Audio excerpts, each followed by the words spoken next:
മുരളി, ജയൻ സാറിന്റെ മകൻ എന്ന് പറഞ്ഞ് കള്ളം പറഞ്ഞ് നടക്കുന്ന മുരളി, നിനക്കെതിരെ ഒരു വീഡിയോ ഞാൻ ചെയ്തപ്പോൾ നീ പറഞ്ഞല്ലോ എന്നെ പണി ഞങ്ങൾ കിടത്തോന്ന്. എനിക്ക് വാടാ, ഞാൻ വടക്കഞ്ചേരിയിലുണ്ടാ, പാലക്കാട് ജില്ല. നീ വന്നതിന്റെ പണി കാണട്ടെ. അന്ന് നിന്നോട് ഞാൻ പറഞ്ഞില്ലേ, നിന്റെ രഹസ്യങ്ങൾ ഓരോന്നായിട്ട് ഞാൻ പുറത്തു കൊണ്ടുവരുന്നത്. നിന്റെ രഹസ്യങ്ങൾ ഞാൻ പൊളിച്ചെടുക്കാൻ പോവാണ്. നീ കേട്ടു നോക്ക്. നിന്റെ ഉദ്ദേശം ഞങ്ങൾക്ക് മനസ്സിലായി. നിനക്ക് ജയൻ സാറിന്റെ പേരും പറഞ്ഞ് നിനക്ക് സിനിമയിൽ അഭിനയിക്കണം, നിനക്ക് അതിൽ നിന്നും മുതലെടുക്കണം, പേരെടുക്കണം. അതായിരുന്നല്ലോ നിന്റെ ലക്ഷ്യം. അത് ഞങ്ങൾക്കൊക്കെ മനസ്സിലായി. നീ ജയൻ സാറിനെയും ജയൻ സാറിന്റെ കുടുംബത്തെ ആദിത്യൻ സാറിനെയും നീ ഒരുപാട് ആക്ഷേപിച്ചു, പല പല കള്ളങ്ങൾ പറഞ്ഞ് ആക്ഷേപിച്ചു ഇല്ലേ? അദ്ദേഹം ജനങ്ങളെ മുമ്പിൽ മനസ്സ് തുറക്കുന്നതാ. കേട്ടു നോക്കടാ നീയും. കഴിഞ്ഞ കുറച്ച് ദിവസങ്ങൾക്ക് മുമ്പ് നമ്മുടെ ചാനലിലൂടെ ഒരു വീഡിയോ അദ്ദേഹം ചെയ്തിരുന്നു. അതായത് കൊല്ലത്തുള്ള മുരളി എന്ന് പറയുന്ന ആള് ജയൻ തന്റെ അച്ഛനാണെന്ന് പറയുന്ന അവകാശപ്പെട്ട് ഇങ്ങനെ ഓടി നടക്കുകയാണ്. പുള്ളി കുറെ വീഡിയോ ഒക്കെ ചെയ്യുന്നുണ്ട്. അതിനെതിരെ മഹാനായ നടനെ എങ്ങനെ ആക്ഷേപിക്കരുത് എന്ന് പറഞ്ഞുകൊണ്ട് ശ്രീ മഹേഷ് വടക്കാഞ്ചേരി ഒരു വീഡിയോ ഇട്ടു. ആ വീഡിയോ കണ്ട ഈ മുരളി എന്ന് പറയുന്ന ആള് ഇദ്ദേഹത്തെ ഭീഷണിപ്പെടുത്തി. അതായത് ഇദ്ദേഹത്തിനെ ഒന്ന് പണിയൊന്നും ഇത്തരം വീഡിയോകൾ അയാൾക്കൊരു ബിസിനസ്സാന്നൊക്കെ ഒന്ന് ഭീഷണിപ്പെടുത്തിയിരുന്നു. അതിന് സത്യാവസ്ഥ എന്താണെന്ന് തുറന്ന് പറയാൻ പോവുകയാണ്. ഒപ്പം തന്നെ ഇദ്ദേഹം കുറെ കാര്യങ്ങൾ ഈ കൊല്ലത്ത് വന്ന് ഈ മുരളിയെ കുറിച്ച് മനസ്സിലാക്കിയിട്ടുണ്ട്, അതുകൂടെ വെളിപ്പെടുത്തുന്നു. എന്താണ് ശ്രീ മഹേഷ് താങ്കൾക്ക് അവിടെ നിന്നും കിട്ടിയ വിവരങ്ങൾ? ഒരുപാട് അദ്ദേഹത്തെ അന്വേഷിക്കുമ്പോൾ ഓലക്കടവിൽ ഇങ്ങനെ ഒരു മുരളി ഇല്ല. നിലവിൽ അവിടെ ഇല്ല. അപ്പം മുരളി എവിടെ പോയെന്ന് അവിടെയുള്ള ആളുകൾക്കും അറിയും. അപ്പൊ മുരളിയുടെ ഭാര്യയും മക്കളെയൊക്കെ അന്വേഷിക്കുമ്പോൾ അവർ ഇവനെ കയറ്റുന്നതില്ല, വീട്ടിൽ കയറ്റുന്നില്ല. ശരി. അപ്പൊ അന്വേഷിച്ചപ്പോ പല സ്റ്റേഷനിൽ പല കാര്യങ്ങൾ അന്വേഷിച്ചപ്പോൾ ഇവന് നിലവിൽ പല കേസുകളും ഉണ്ട്. ഇവന്റെ പേരിൽ പരാതിയുണ്ട്. ഇവൻ 25 വർഷമായി ഇവൻ ജയന്റെ മകനാണെന്ന് പുറലോകത്ത് അറിയിക്കാൻ അയാൾ തെളിവുണ്ടാക്കാൻ നടന്നിട്ട് കുറെ കാലങ്ങളാണ്. അതേപോലെ തന്നെ ആദിത്യൻ സാറിന് ഒരുപാട് ആക്ഷേപം പറഞ്ഞിട്ടുണ്ട്. ഇവൻ അതിന് മുമ്പായിട്ട് ഞാൻ കഴിഞ്ഞ വീഡിയോ ചെയ്തപ്പോ ഇവൻ പറഞ്ഞിരുന്നു, പിന്നെ ആദിത്യന് കയ്യിൽ നിന്നും കള്ളും വെള്ളമൊക്കെ വാങ്ങിക്കുടിച്ചു പണവും കണ്ടമാനം വാങ്ങിയിട്ടാണ് ഇവനെ വീഡിയോ ചെയ്യുന്നതാണ് ഇവൻ പറഞ്ഞത്. പക്ഷെ അത് ഇവനോട് ഞാനൊന്ന് ചോദിക്കുകയാണ്. ഇവൻ ഈ കണ്ട ചാനലുകാരെയൊക്കെ നിലനിർത്തിക്കൊണ്ട് ഇവൻ ഒരുപാട് വീഡിയോകൾ അവർക്കെതിരെ ചെയ്തല്ലോ. അപ്പൊ ഇവൻ ആരെയെന്ന് പണം വാങ്ങിയിട്ടാ? ഇവൻ പറയുന്നതെല്ലാം പച്ചക്കള്ളം. ഇവന്റെ ഭാര്യ കൊല്ലം ജില്ലയിൽ ഒരു നെല്ലിക്ക കച്ചവടം ചെയ്തിട്ട് ജീവിക്കുക. ആ പരിസരത്ത് ഇവനെ അടുപ്പിക്കില്ല. കാരണം ഇവൻ വേറൊരു പോലീസ് സ്റ്റേഷനിൽ പരാതിയുണ്ട്. ഈ 2 കുട്ടികൾ ഇവനെ അടുപ്പിക്കില്ല.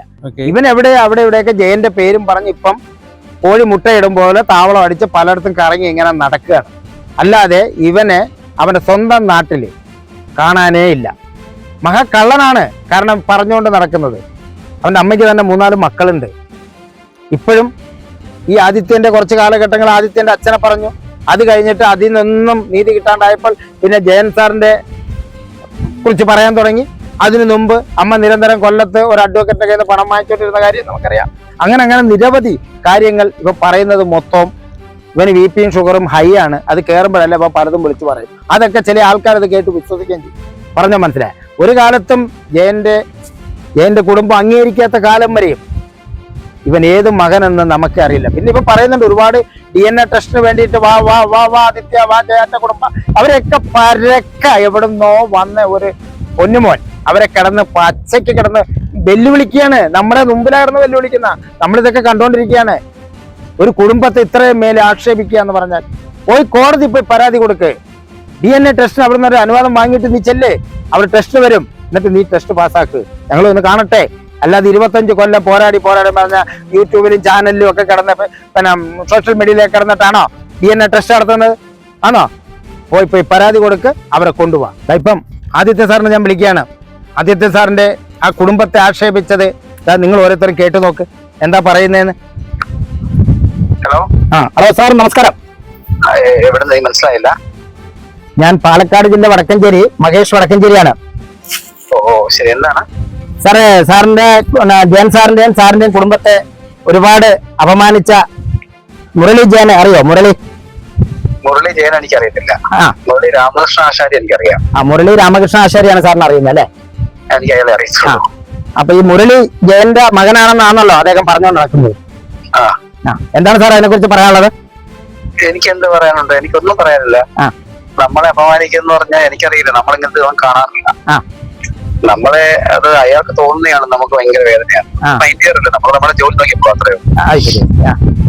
അല്ല, അദ്ദേഹം എപ്പോഴും പറയുന്നുണ്ട് ആദിത്യൻ സാർ ഒരുപാട് അപമാനിക്കുന്നു, അദ്ദേഹത്തിന് എങ്ങോട്ടും നടക്കാൻ വയ്യ, സിനിമ വരാ പിന്നെ സ്റ്റേ ചെയ്യുമെന്നൊക്കെയാണല്ലോ അദ്ദേഹം പറയുന്നത്. ഞാൻ അയാളെ കുറിച്ച് ചിന്തിക്കുന്ന ആളല്ലോ, അയാൾ എന്നെ കുറിച്ചാണല്ലോ ഓരോ സ്ഥലത്തും പോയിരുന്ന ഓരോ കള്ളത്തരങ്ങൾ പറഞ്ഞോണ്ടിരിക്കുന്നത്. ഇപ്പൊ അയാൾ അടുത്ത കാലത്ത് എനിക്ക് ഇന്നലെ ഓർഡർ വന്നിട്ടുണ്ട്. അപ്പൊ അത് കോടതിയുടെയാണ്. അയാള് എനിക്കെതിരെ എന്റെ പേര് ജയൻ അല്ല എന്ന് പറഞ്ഞു, എന്റെ വീട് വിറ്റത് ഞാനാണ്. ഇതൊന്നും അയാൾ പറഞ്ഞ എല്ലാം കള്ളമാണ്. എന്റെ പേര് ജയൻ സോമനാഥൻ എന്നാണ്. എന്റെ സർട്ടിഫിക്കറ്റ്സിനകത്ത് എല്ലാം അത് തന്നെയാണ്. ഞാൻ ആഴ്ച അച്ഛനെ മാറ്റാറില്ല. അപ്പൊ അതുകൊണ്ട് എന്റെ പേര് ജയൻ തന്നെയാണ്. എന്റെ ആദ്യത്തിലുള്ള പേര് ഫീൽഡിൽ ബന്ധപ്പെട്ട പേരാണ്. അതുകൊണ്ട് എനിക്ക് പ്രത്യേകിച്ച് ഗുണവുമില്ല, നഷ്ടമില്ല. പിന്നെ അല്ലാതെ എന്റെ വീട് വിറ്റപ്പോ എനിക്ക് 3 വയസ്സേ ഉള്ളൂ. അപ്പൊ ഇയാൾ ഈ കാലാകാലം 19 വയസ്സ് ഇയാൾ കാലാകാലം ഇങ്ങനെ ഓരോരുത്തരെ കുറിച്ച് എന്നെ കുറിച്ച് തന്നെ ഇങ്ങനെ പറയുന്ന വെച്ചാൽ ഞാൻ മറുപടി പറഞ്ഞു. ഇയാൾക്ക് അതുകൊണ്ട് കുറച്ച് കാലം കൂടി പോവാം. ഞാനിപ്പോ ഒരു ഓർഡർ വന്നിട്ടുണ്ട്. എനിക്കെതിരെ പറഞ്ഞ എല്ലാ വീഡിയോയുടെയും ലിങ്ക് എടുത്തിട്ട് ഞാൻ താമസ എറണാകുളത്താണ്, കാക്കനാട് സൈബർ സെല്ലിൽ കൊടുക്കാൻ പറഞ്ഞു. കേസ് എടുക്കുവാണ് ഇയാൾക്കെതിരായിട്ട്. അപ്പൊ ഇനി എന്റെ ഇപ്പൊ ജാങ്കോ സ്പേസ് എന്ന് പറഞ്ഞൊരു ഇതിനകത്ത് വന്നിട്ട് അപ്പൊ അവർക്ക് ഞാൻ എന്റെ ആധാർ കാർഡ് അവർ കിട്ടി സാറേ ഞങ്ങളുടെ പറഞ്ഞിങ്ങനല്ല, ഞങ്ങൾക്ക് പറഞ്ഞത് കുറെ കള്ളം, ഞങ്ങൾക്ക് കൺഫ്യൂഷൻ ഉണ്ടായെന്ന് പറഞ്ഞു. അവരിപ്പം ഓരോരുത്തരെയും ഇയാൾക്ക് അയാളുടെ സന്തോഷത്തോടെ ചെയ്ത കാര്യങ്ങളായിരിക്കും. നമ്മൾ അതിന്റെ പുറകിൽ പോയിട്ടുമില്ല. ഞാൻ അയാളുടെ സിനിമയെ കുറിച്ച് ആവശ്യമില്ലാത്ത കാര്യങ്ങൾ നമ്മളെ പിടിച്ചിടുന്നതാണ്. അതെ തീർച്ചയായിട്ടും അത്രേ ഉള്ളൂ. ഈ ആദിത്യൻ സാറിന്റെ കാര്യങ്ങൾ ഇദ്ദേഹം ആവർത്തിച്ച് അപ്പോഴും പറയാറുണ്ട്. അപ്പോഴൊന്നും ഞങ്ങള് സാറിനെ കുറിച്ച് കണ്ടിട്ടില്ല. പിന്നെ ഇതേപോലെ തന്നെ ഈ കഴിഞ്ഞ പ്രാവശ്യം നമ്മുടെ ജയൻ സാറിന്റെ കുടുംബത്തെ കുറിച്ച് ഒരു വീഡിയോ ചെയ്തതിന് ഇവനെ തട്ടുമെന്നൊക്കെ പറഞ്ഞു. അതേപോലെ വേറെ സംഭവം കൂടി എനിക്ക് ആദിത്യ സാറിനോട് ചോദിക്കാനുള്ളതേ, ഇദ്ദേഹത്തിന് പല സ്റ്റേഷനുകളില് നേരത്തെ പരാതികൾ ഉള്ളതായിട്ടൊക്കെ അറിയപ്പെട്ടു. ശരിയാണോ അത്? ഇപ്പൊ ഞങ്ങളുടെ ഭാഗത്ത് നിന്ന് തന്നെ ഇയാൾക്കെതിരെ ഒരു 5ഓളം പരാതികൾ. ഇപ്പൊ ഞാനിപ്പം എറണാകുളത്ത് കൊടുത്തു 6 പരാതിയായി. പിന്നെ അല്ലാതെ ശാന്തിയോട് ദിനേശ് പരാതി കൊടുത്ത അവിടുന്ന് 2 അടി കിട്ടിയ അറിയാത്ത. ഇതിനല്ലാതെ വയനാട് ഒരു ഇയാളുടെ ആദ്യത്തെ സംവിധായകൻ പേര് ബെന്യാശംസ, അയാൾ കൂട്ടുപ്രതിയായ ഒരു കേസുണ്ട്. ഒരു സ്ത്രീയുടെ മാല എടുത്തിട്ട് പോയി വയനാടാണ്. അതിന്റെ പേപ്പറൊക്കെ നമ്മളിപ്പോ അറിഞ്ഞിട്ടുണ്ടായിരുന്നു. അപ്പം അങ്ങനെ ഇതിൽ സംഭവിച്ചാല് ഈ ബെന്യാശംസ ഉൾപ്പെടെ എന്നെ വിളിച്ച് എനിക്കിവരെ അറിയില്ല. ഈ പറയുന്ന നിങ്ങൾ കണ്ടു കാണും. ഞാൻ അടുത്ത കാലത്ത് ഞാൻ ഈ മുരളിക്കെതിരായിട്ട് ഒരു കാര്യം സംസാരിക്കാറില്ല. കാരണം വേറെ കൊണ്ട് നമുക്ക് ഒരുപാട് ജോലി വേറെ ഉണ്ട്. എനിക്ക് എന്റെ 2 വർക്ക് നടത്തുവാണ്. ഞാൻ ഈ പറയുന്ന ഇയാളുടെ ഏത് സിനിമ എനിക്ക് അറിയത്തില്ല. ഞാൻ അദ്ദേഹം സിനിമ തിയേറ്ററിൽ പോയി കാണുന്ന ഒരാളാണ്. ഒരു സിനിമ ഞാൻ കണ്ടില്ല. സോഷ്യൽ മീഡിയയിൽ അങ്ങനെ പറയാറുണ്ടല്ലോ. പല സോഷ്യൽ മീഡിയയിൽ അങ്ങനെയാണ് പറയുന്നത്. അതായത് അയാളുടെ ആഗ്രഹമല്ല. എനിക്ക് എന്റെ ആഗ്രഹം എനിക്ക് നല്ല വേഷമുണ്ട്. അയാളുടെ ആഗ്രഹം നന്നായി ചെയ്യട്ടെ. ഒരു ചോദ്യം ഇദ്ദേഹത്തിന്റെ ഇത്തരത്തിലുള്ള നിലപാടുകൾ, ഈ മുരളി എന്ന് പറയുന്ന ആളുടെ ഇത്തരത്തിലുള്ള നിലപാടുകൾ യഥാർത്ഥത്തിൽ ജയൻ സാറിന്റെ കുടുംബത്തെയും താങ്കളുടെ കുടുംബത്തെയും ഏതൊക്കെ രീതിയിൽ ദ്രോഹിച്ചിട്ടുണ്ട്? താങ്കൾക്ക് എങ്ങനെയാണ് അനുഭവപ്പെടുന്നത്? അല്ല എന്റെ ഇതാരും സംസാരിക്കുന്നത് ഞാൻ ഷിബിനാണ്, റിപ്പോർട്ടറാണ് ചാനലിലെ ഷിബിൻ. ഇന്റർവ്യൂ ആണെന്നോ? അതെ. അല്ല എന്നെയാണ് ഏറ്റവും അധികം ദ്രോഹിച്ചുകൊണ്ടിരിക്കുന്നത്. കാരണം ഇയാള് 2021 ഒരു ചാനലിൽ വന്നിരുന്നു പറഞ്ഞു ഇയാളുടെ മകളെ ഞാൻ റേപ്പ് ചെയ്യാൻ വരുന്നു. ആലോചിക്കേണ്ടത് ഞാനത് ABC ന്യൂസിന്റെ പേരിലും ഇയാളുടെ പേരിലും കേസ് കൊടുത്ത് തൃശ്ശൂർ കേസ് കൊടുത്ത് കോടതി വരത്തില്ല. ആലോചിക്കേണ്ട വെച്ചാൽ ഞാൻ ഈ കുട്ടിയെ കണ്ടിട്ട് പോലുമില്ല. നമുക്കൊരാളോട് വൈരാഗ്യം ഉണ്ടെങ്കിൽ അയാൾ ചെയ്യേണ്ടത് അയാൾ നേരെ പറയുകയോ ചെയ്യുക. സ്വന്തം മകളെയാണ് അയാൾ പിടിച്ചത്. അത് മോളെ റേപ്പ് ചെയ്യാൻ മാത്രമാണ് ഒരു അച്ഛൻ പറഞ്ഞത്. അപ്പൊ അന്നത്തെ അത് റെക്കോർഡിംഗ് ഉണ്ടെന്ന് പറഞ്ഞു. ആ മാധ്യമപ്രവർത്തനം ചോദിച്ചു ആ റെക്കോർഡിംഗ് കാണിക്കാത്തതേക്ക് ആ റെക്കോർഡിംഗ് അതുകൊണ്ട് കളിച്ചു. ആ വീഡിയോ ഇപ്പം യൂട്യൂബിനകത്തില്ല, എടുത്ത് കളഞ്ഞു. 2 അത് ആദ്യം കൂടെ മഴവിൽ കേരളത്തിലാണ് പോകും. പിന്നെ അത് ABC ന്യൂസിനും കൊടുക്കും. 2 ഈ പറയുന്ന പോലെ ഇടക്കിടയ്ക്ക് വന്നിട്ട് പറയും ഞാൻ അയാളെ തല്ലൂന്ന് പറഞ്ഞു. ഇപ്പം എന്റെ ചേട്ടൻ മരിച്ചവർ ക്യാമറയകത്ത് വന്നു. ഞാൻ ഇവിടെ നിൽക്കാൻ പാടില്ല, പോകാൻ പറഞ്ഞു. അപ്പൊ ഇയാൾ അവിടെ നിന്ന് മാറുന്നത്. ഞാൻ പോലീസിനെ വിളിച്ചു. സംസാരങ്ങളുണ്ടായി. പോലീസിനെ വിളിച്ച് പോലീസ് വന്ന് ഇയാളെ മൊബൈൽ ചെക്ക് ചെയ്ത് ഇയാൾ പറഞ്ഞു വിട്ടു. ഇയാൾ കൊണ്ടുപോയി കൊടുത്ത കേസ് ഞാൻ ഇയാളെ വിറകോട് അടിച്ചതാണ്. അതിന്റെ സാക്ഷികള് പോലീസുകാരാണ്. ഇപ്പോഴും കേസ് നടക്കുന്നത് നമ്മളെ അതെല്ലാം ബുദ്ധിമുട്ടുള്ളല്ലേ. അടുത്ത മാസം 6-ാം തീയതി കേസ് വെച്ചിട്ടുണ്ടാവും. ഇയാൾ കോടതി വരത്തില്ല. പിന്നെ ഇയാൾ DNA പറയുന്നത് ഒരു ശതമാനം വിവരമില്ലാത്ത ആൾക്കാരാണ് നമ്മുടെ കേരളത്തിൽ. അതുപോലെ സാറേ എന്താണ് DNA പ്രശ്നം എന്താണ്? ഞാനൊരു ഷിബിനോട് കാര്യം പറയാം. ഷിബിന് കുറച്ച് റിപ്പോർട്ടറാണല്ലോ. ഈ DNA എടുക്കേണ്ട ഞാനാണോ? അയാൾ കോടതിയിൽ പോയി കോടതിയെ ബോധിപ്പിച്ച് കൃത്യമായി കോടതി ബോധ്യപ്പെട്ട ശേഷം അതിന്റെ ഓർഡർ വാങ്ങിച്ച് ഇയാള് നേരെ ഞങ്ങൾക്ക് ഈ പേപ്പർ അയക്കണ്ടേ? എത്രയോ വർഷങ്ങൾ ഇയാൾക്ക് ഉണ്ടായിട്ട് എന്റെ വല്യച്ഛൻ ജീവിച്ചിരുന്നു, അച്ഛൻ ജീവിച്ചിരുന്നു, എന്റെ അമ്മ ജീവിച്ചിരുന്നു, ഇയാളുടെ അമ്മ ജീവിച്ചു. ഏതെങ്കിലും ഇയാളൊരു കോടതിയിൽ പോയിട്ട് 2001-2 തള്ളിക്കളഞ്ഞ കേസല്ലാതെ ഒരു കോടതിയിൽ പോയി ഇയാളെ കൊടുത്തിട്ട് കാണിക്കട്ടെ. അതെ അതെ. ഞങ്ങൾ കൊടുത്തിട്ടുള്ള കേസുകൾ ഇയാൾക്ക് അങ്ങനെയാണ് ഇയാൾക്ക് പറയാനില്ല എന്റെ ഇങ്ങനെ സംഭവം ഇയാൾ പറയുന്നില്ല.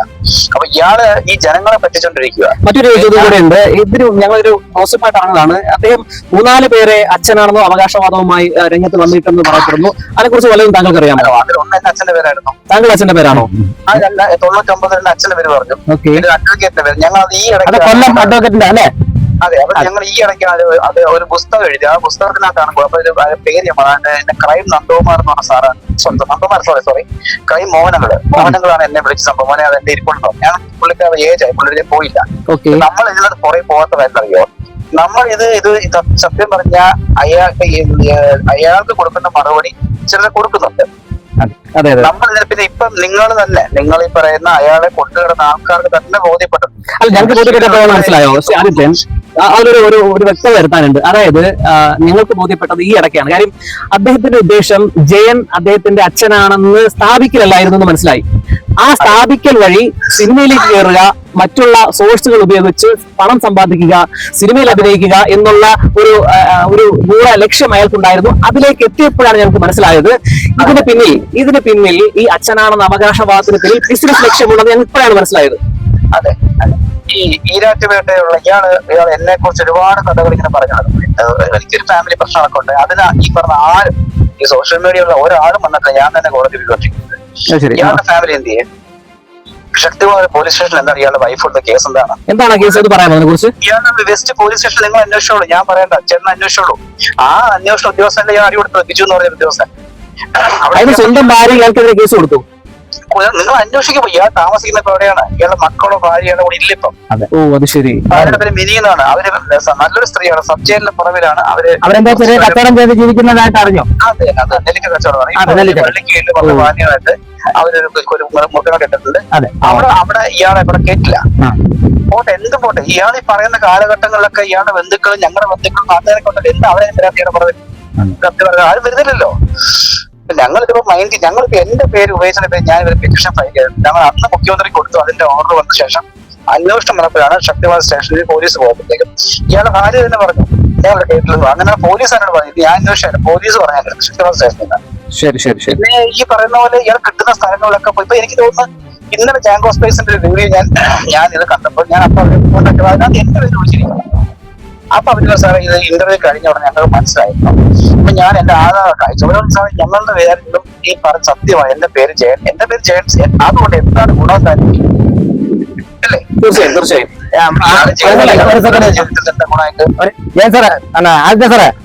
ഒരു സംശയം ഞാൻ ചോദിക്കാണ്. ഈ മുരളി ജയന്റെ അമ്മയ്ക്ക് എത്ര മക്കളാണുള്ളത്? അയാളുടെ ഒരാൾ മോഹൻ എന്ന് പറഞ്ഞ ഒരാളുണ്ട്. എനിക്ക് തോന്നുന്നു അയാളുടെ ബന്ധമില്ല. മരിച്ച ഒരു പെൺകുട്ടി ഉണ്ടെന്നാ കേട്ടത്. അത് എന്തോ അവരുടെ എനിക്ക് അതിനെക്കുറിച്ചും നമ്മൾ എന്തറിയോ, ഞാൻ ഇയാളെ കണ്ടത് ഇയാൾ ഒരുപാട് കള്ളം പറഞ്ഞത്. ഇയാളെ ആദ്യമായി കാണുന്നത് ഈ കേസ് കഴിഞ്ഞ് ഇയാളൊരു കേസ് കൂടെ ഉണ്ടായിരുന്നു. കേസ് തള്ളിപ്പോയിട്ട് ഇയാളെ കാണുന്നത് ഗണപതി അമ്പലത്തിന്റെ മുമ്പേ കണക്ട് ചെയ്തെടുത്തു. പിന്നെ കണ്ടിട്ടില്ല ഞാൻ. പിന്നെ ഞാൻ ഇയാളെ 2016 നിങ്ങൾക്ക് സംശയമുണ്ട്, ഞാൻ തെളിവാണ്. എന്റെ വലിയ തെളിവല്ലേ? എന്റെ മൊബൈലിലുണ്ടത്. നല്ല തെളിവാണ്. ഇയാള് എനിക്കൊരു ഒരു മെസ്സേജ് അയക്കുന്നത്.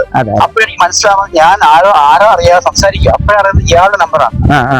അതിന്റെ ഫോണിലുണ്ട്. ഇങ്ങനെ പറയുന്നവരാണ് നമ്മൾ വന്നിരുന്നത്. ഓരോ യൂട്യൂബേഴ്സ് ഞാൻ ഷിബിൻ ഉൾപ്പെടെ ഇയാളെ സപ്പോർട്ട് ചെയ്തിട്ടുണ്ടാവും. തീർച്ചയായിട്ടും. ഈ പറഞ്ഞവരൊക്കെ എന്നെ ഉപയോഗിച്ചിട്ട് അവര് തന്നെ ഇപ്പം എന്ത് പറയാ, നമ്മളിപ്പോ നിയമപരമായിട്ട് നമ്മൾ പോകുന്നുണ്ട്. ഇയാൾ വന്ന് ഇയാൾ കോടതി ഹാജരാവാറില്ല. ABC ന്യൂസിന്റെ അവര് വന്നിരുന്നു. ഇപ്പൊ ആ കേസ് ഏകദേശം ഇയാൾക്കെതിരെ നിങ്ങൾ നോക്കിക്കോളൂ. കൊടുത്തോളൂ, നോക്കിക്കോളൂ. ഞങ്ങളിത് ഞാൻ ഇതിന്റെ പുറകിൽ എനിക്ക് ഭയങ്കര ജയന്റെ മോനായിട്ട് നമ്മൾ മൈൻഡ് ചെയ്യാറില്ല. പക്ഷെ എന്റെ പേര് ഇങ്ങനെ ഉപയോഗിച്ച് എല്ലായിടത്തും എന്റെ പേര് ഞാൻ എന്റെ വീട് വിൽക്കുന്നു. എനിക്കത് 3 വയസ്സാണ് എന്റെ വീട് വിൽക്കുമ്പോൾ. ആലോചിച്ച് നോക്കൂ. എന്തായാലും ശ്രീ ആദിത്യൻ, എന്തായാലും ഞങ്ങൾക്ക് കാര്യങ്ങളൊക്കെ മനസ്സിലായിട്ടുണ്ട്. ഇത്തരം കാര്യങ്ങളൊക്കെ ജനങ്ങൾ കൂടി അറിയട്ടെ എന്ന് വിചാരിച്ചാണ് താങ്കളെ വിളിച്ചത്, നേരിട്ട് വിളിച്ചത്. പ്രശ്നം ഇതിനകത്ത് ഇയാളുടെ എന്റെ ഒരു ഫോട്ടോ എടുത്തു കഴിഞ്ഞാല് ഫേസ്ബുക്കിൽ വന്ന് എനിക്ക് തോന്നുന്നു ഈ 39 പേര് 40 പേര് 15 പേരുള്ള അക്കൗണ്ടുകളിൽ നിന്ന് തെറി വിളിക്കാറുണ്ട്. ഇവരാണ് ഈ കമന്റ് ഇയാളെ ഗ്രൂപ്പ് കമന്റ് ചെയ്യിപ്പിക്കുന്നത്. അപ്പൊ നമ്മൾ മനസ്സിലാക്കുന്നത് ഇയാൾ കാണിക്കുന്നൊക്കെ ജനങ്ങൾ ഇയാള് എന്തുകൊണ്ട് വല്ലിച്ചൻ ജനിച്ച നാട്ട് ഓരോ വരുന്നില്ല. കടി കിട്ടും. ഇയാൾ ഓരോ വരാറില്ല അടി കിട്ടും. അയാൾ കഴിഞ്ഞ ഇയാൾ ഓടിച്ചു. അല്ല, അദ്ദേഹം പറയുന്നുണ്ടല്ലോ അച്ഛന്റെ രൂപം പോലും അല്ല ജയൻ സാറിന്റെ പ്രതിമ എന്ന് പറയുന്നത്. യഥാർത്ഥത്തിൽ നമ്മുടെ നാട്ടിൽ പല പ്രതിമകൾ ഇരിപ്പുണ്ട്. ആ രൂപം തന്നെ പറയാൻ പറ്റത്തില്ല. അല്ല, അവനും രൂപമല്ലല്ലോ. ഇയാൾ പറഞ്ഞ ആഹാരം ഷുഗർ അസുഖം 500 എത്ര ഷുഗർ. അതെ അതെ, ഇത് ഞങ്ങൾ പറഞ്ഞല്ലോ, ഇയാളുടെ ഭാര്യ പറഞ്ഞതാണ്. അതെ, ഷുഗർ കയറി നട്ടപ്രാന്റെ അടുത്ത് നടക്കുക. അവന് ഇതല്ലാതെ ഒരു എന്താ മറ്റേ പറഞ്ഞാൽ ഈ വിഷയങ്ങൾ മാറുന്നത് ഈരാറ്റുപേട്ടയുള്ള ഒരു ചീന. അവര് ജയന്റെ മോനാന്ന് വിശ്വസിച്ച് കുറെ കാലം കൊണ്ടുവരുന്നത് അവിടെ താമസിച്ച് അവിടെ അടി കിട്ടും. അവിടെ അധികം ഫാമിലി ഇഷ്യൂ ഉണ്ടാവും. പിന്നെ ഇയാൾ അവിടെ കുറെ പൈസ മേടിച്ചു. എനിക്ക് തോന്നുന്നു അതൊരു കേസുണ്ട്. ഇത് എനിക്ക് ഇതെല്ലാം എല്ലാം എനിക്ക് കിട്ടിയത് ഈ പറഞ്ഞ മറ്റേ വെന്യാശംസ എന്ന് പറഞ്ഞ ആളുടെ ഫോണിനകത്ത് ഇടപെടും. സ്വന്തം ഭാര്യയെ കുറിച്ച് പറയുന്ന മോശം. അതിനാണ് എന്നെ കുറ്റം പറയാൻ നടക്കുന്നത്. തീർച്ചയായും ഇനിയും പ്രൊട്ടക്ട് ചെയ്യാം ശ്രീ ആദിത്യൻ. കാര്യം ഇതിന്റെ സത്യാവസ്ഥ ജനങ്ങളിലേക്ക് എത്തിക്കാമെന്ന് ഞങ്ങൾക്ക് ആഗ്രഹമുണ്ട്. അതിനുവേണ്ടി ശ്രമിച്ചുകൊണ്ടിരിക്കുകയാണ്. വളരെ നീളമായി പ്രതികരിച്ചാണ്. നിങ്ങൾ കണ്ടല്ലോ ആ ജയൻ സാറിന്റെ കുടുംബത്തെ ഇവൻ ആക്ഷേപിച്ചുകൊണ്ടിരിക്കുന്ന ആദിത്യൻ സാർ പറഞ്ഞൊക്കെ നിങ്ങൾ കേട്ടില്ലേ? ഇന്നും അവന് ബോധം തെളിയാണ്ട് നടക്കുകയാണ്. കാരണം അവ പറയുന്നതൊന്നും സത്യമല്ല. അദ്ദേഹം ഒരുപാട് രീതിയിൽ, അതായത് ആദിത്യൻ എന്ന് പറയുന്ന അദ്ദേഹം ഒരുപാട് വീഡിയോ ഒക്കെ ചെയ്തു. ഇവനെ ഒരുപാട് സിനിമകൾ സ്റ്റേ ചെയ്തു. ഏതൊക്കെ സിനിമ, എന്താ ജയൻ സാറിന് അപ്പുറമല്ലേ ഇവൻ സിനിമ ചെയ്തിരിക്കുന്നത്? സ്റ്റേ ചെയ്തു. ഇനി ഇത് പുറലോകത്ത് കാണിക്കില്ല എന്നൊക്കെ പറഞ്ഞിട്ട് ആദിത്യൻ സാർ നിരന്തരം ഇവനെ ഭീഷണിപ്പെടുത്തുന്നത് ഏതെങ്കിലും ഒരു വീഡിയോ നമ്മൾ കണ്ടിട്ടുണ്ടോ? ആദിത്യൻ സാർ ഇപ്പോഴാണ് കൊല്ലം ജില്ലയിലുള്ള എന്നെ, അതായത് എന്നോട് ആദിത്യൻ സാർ വെളിപ്പെടുത്തിയത്. കാരണം നിരന്തരം അദ്ദേഹത്തെ വിളിച്ച് അന്വേഷിച്ചു. അവരുടെ കുടുംബവും ആ പരിസരമൊക്കെ അന്വേഷിച്ച് കിട്ടിയ ഒരുപാട് തെളിവുകളാണ് ഇന്ന് ഞാൻ നിങ്ങളുടെ മുമ്പിൽ വെളിപ്പെടുത്തിയത്. അദ്ദേഹത്തിന്റെ അനുജന്റെ മകനാണ് ആദിത്യൻ. കുറെ കാലം അദ്ദേഹത്തിന്റെ അച്ഛനെയും പറഞ്ഞു നടന്ന്, പിന്നെ മറ്റുള്ളവർ പറഞ്ഞു നടന്ന്, ഇങ്ങനെയൊക്കെ പറഞ്ഞു നടക്കുന്ന ഇവനോട് എന്താ പറയാ? എന്നെ അങ്ങ് തട്ടും, എന്നെ അങ്ങ് ഫ്ലാറ്റാക്കും. കാരണം ഞാൻ പോരാടിക്കൊണ്ടിരിക്കും. കാരണം അവൻ ചെയ്യാവുന്ന അങ്ങ് ചെയ്യട്ടെ, എന്നെ നേർക്ക് വരിക, ചെയ്യുന്ന അങ്ങ് ചെയ്യട്ടെ, അതുവരെ ഞാൻ പോരാടും. കാരണം അവൻ എന്നെ തട്ടു എന്ന് പറയാം. എന്നെ തട്ടി നിനക്ക് പലതും ഈ കേരളത്തിൽ നേടാനുണ്ടെങ്കിൽ മോനെ, അത് ദാഹിച്ച വെള്ളമാണ്, അത് നീ മാറ്റി.